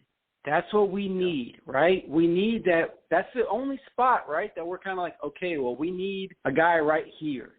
Cashman, injury prone. Now we can throw Cashman in the mix too, because he's actually really good. I like Cashman. He just can't stay healthy. So, man, what if Cashman has a breakout season and he's healthy the whole, like he plays his potential. So whoever is that weak side linebacker spot, and I'm hoping it's Cashman, man. I hope he just stays healthy. But at this point, I see a Sherwood, man. I like Sherwood, Nasruddin. Those guys look really good in college, and we got them at good values in the draft. I think one of those two. Okay, so looking that Cashman will probably be hurt. Hopefully not. We want Cashman to play the full season and play well, right? That's what we want. But I feel like Nasruddin or Sherwood is going to come in and they're going to play well. Those are two guys to watch. And then obviously the tight end position, because we're not really settled there either, right? So, I know you're big on the Uboa, right, man? You love that guy. Yeah. And we got him. Dude, I can't wait. So yeah, that's another guy to watch too, because if he can play to his potential. But he was undrafted for a reason now. Let's not, we got him, yes, but he was undrafted for a reason. So let's watch that tight end spot. Let's watch that weak side linebacker spot. Those are the two where we have to see a breakout player there. And if it's Uboa, Griffin, or Herndon, watch out for Herndon. Everybody's kind of like forgetting about him. But he was another guy. I think you could throw Herndon and Cashman in the same category. Those two guys need to produce, or we got guys behind you that are going to take your spot. So let's watch the linebacker, or let's watch the weak side linebacker. Let's watch the tight end this season. Those are the positions that we need to figure out right now. Listen, Angelo, you brought the fire tonight. Give this man a hand. Come on, man. Come on, man.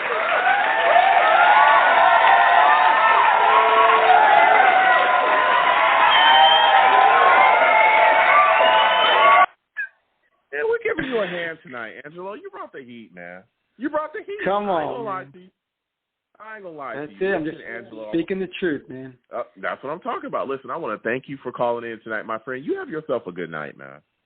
All right, Joe. I'll talk to you soon, man. See you. Absolutely. You have a good one. Listen, Angelo calling in with fire, man.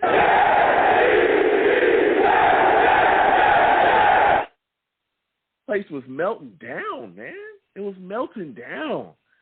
Came in, broke down what he had to say about Joe Douglas. I love the takes, man. I love going back and forth with people. Salutes to Angelo again. I want to thank him for calling in.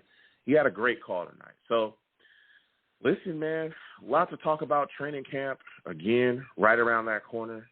It's here, actually. We'll see what's going on as the week continues to go out. I'm just hoping that Zack Wilson, is signed. Please make it happen tonight, or can we get it done by tomorrow? I don't want to see this continue to linger. I don't want to see him miss more practices. I don't want to see that at all. We got a lot of people out there, reporting. Everybody's reported except for him. Everybody's out there except for him. He's the only guy, missing. Like, come on. We need to get it going here. You look at the offensive side of the ball. I know a lot of people, we had a lot of discussions tonight about players that, we're looking at right now saying, hey, who could end up losing their starting spot? Listen, there's a couple guys. I look at the tight end position. Hey, Chris Herndon, man, it's your time, bro. If you don't step up, then you're going to get stepped out. Just for real. There's so many guys at that position group that can put on, from Uboa to, to Griffin to all the guys we have there, Croft. If you're not ready to go, you're going to be out of here. That right guard position is up and open for another player as well. You look at the right guard position, Van Roten, Lewis, those guys are terrible. Those guys are completely terrible. I could see Cam Clark stepping in there and taking that spot and making it his own. I really, really could. Also look at our running back position as well, and I'm wondering, when you look at that position group battle, there's some fighting to be had. Tevin Coleman is there.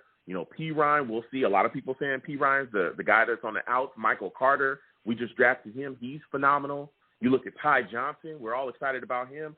That is going to be a battle. That's going to be a fight. You go over to the defensive side of the ball, there's some questions there. We talked about that linebacker spot as well, that weak side linebacker. Hey, Cashman, are you going to be the guy that's going to step up? If you do step up, hey, are you going to be healthy? That's the biggest thing with him. You know, you can be as good as you like, but if you're never on the field, you're out of here. You know what I'm saying? And again, like Angelo talked about as well, Nezardine, I could see it. Sherwood, I could see those guys stepping up and taking that position. You know, there's guys as well. You know, other cornerback position too. A lot of question marks there as well. Bless Austin, shaky, baby, very shaky, very shaky. We got to see what happens to him. Bryce Hall, I'm excited about, and after that, there's a lot of question marks. I know a lot of people were talking about Steven Nelson and Brian Poole. Those guys have gone elsewhere. They signed. So we've got who we've got. We've got to figure out what's going to happen there. Isaiah Dunn could end up being a guy that really makes his rounds and could really maybe fight his way up the roster and possibly challenge, you know, to be a starter. He could be. He could challenge to be that, man. I could absolutely see that because the door is so wide open there at corner. Big-time question mark. So I want to thank everybody that called in tonight, man. Phenomenal show. So much fire. So much passion. We're in camp. We're going. We're trying to figure out what's going on with this team. And, again, man, I just want to see this team, okay, after we figure out all the things we got to figure out. Zach is signed and players are doing what they got to do and we're getting ready. I just want to see us go into camp healthy and come out of camp healthy. Please, please, can we do that? Please. Here we go. Please don't get a big-time injury during camp. Please. No, I don't want to see any of our players missing when it's time to start this season. I want to see us ready to go at full strength. I really want to see that. So I am hoping and praying that we stay fully healthy. Okay, that's what I want to see. So I'm going to close out the show. Salute to everybody, man. Such a great show tonight. Listen, I'm the man of the people. I'm here for the people. Let me shamelessly promote my Facebook page. Everyone go on Facebook, search The Long Beach Joe Show. Like that page. My content's up there. Go ahead and give it a listen. Message me. I'll message you right back. Love going back and forth with folks about this football team. Also, leave me some feedback. I love hearing about what you folks think I do here on The Long Beach Joe Show. I'm also on Twitter as well at YoungJ000. Again, that's YoungJ000. Go ahead and follow me. I'll follow you right back. You want to troll me? No issues. I am the troll that lives under the bridge, and I will have my Vera Tucker jersey on at all times. Okay? USC, fight on. All right? We got a hell of a guard. Okay? Great trade, Joe Douglas. We got a great guard in the building. All right? And he's going to be barreling through people next season. All right? Just run left. Any questions about what we're doing offensively, there shouldn't be a question. Just run left, all right? So he'll be down there, I'll be down there, and we'll troll you. We'll go back and forth. I'm also on YouTube as well at Long Beach Joe Jets. Long Beach Joe Jets on YouTube. Please subscribe. If you want to troll me on there as well, no issues. Hit me in the comments. I'll troll you right back. Again, please subscribe to the channel if you have not. Please turn on your notifications once you subscribe and give my videos a thumbs up as well. Also share the streams. You know, I love, again, going back and forth with everybody. I love getting feedback about my content. And as always, people, when I see you in person, because eventually I will see you in person, all right, it is arms out, chest open, free hugs for everyone. Free hugs for everyone. The hugs will cost you absolutely nothing. They will always remain free, all right? I want to thank you folks for watching and listening. Without you people, I am absolutely nothing. Thank you for taking the time out of your day to listen and watch the show. All right, I truly appreciate it. I want to thank Mateen Kemet for coming on from the San Francisco Jets fan club. Salute to him. Everybody, please get involved with everything that they're doing out in San Francisco. That's a great group. So you folks have a good one. Peace.